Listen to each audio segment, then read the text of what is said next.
their prices, and we're like, who comes here? Like, you're like, I mean, there's places like up north by us in New Jersey that like there's so much competition, and the one guy's model was, I do not want people that are going to disrespect my store. I will pay people. I will have extra staff on. I will keep this place spotless, but I'm going to charge a lot for it. Mm-hmm. And you know what?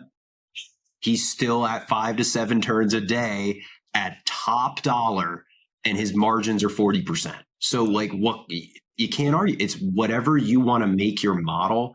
I think it's fully demographic based though too. Yeah.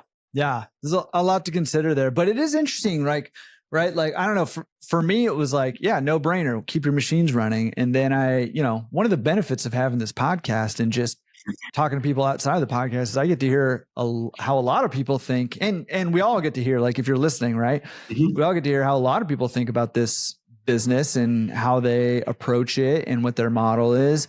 And I've been surprised on many occasions where, somebody's like, yeah, as soon as I hit 7 turns a day, I'm raising my prices. Or yeah, I replace my machines every 8 years, or yeah, everybody's trying to add service and I'm going the opposite direction and I want to be as automated as possible, or whatever it is, right? Like there's a model for everyone. And it really speaks, I think, to being aware of your market, your demographics, your business, and how you want to run it.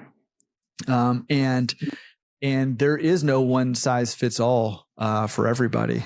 No, and I cannot agree more with that. It's like everyone's going to run their business and have a different niche, different specialty. Like I love seeing people succeed as well. So it's like, however you make it work, you make it work.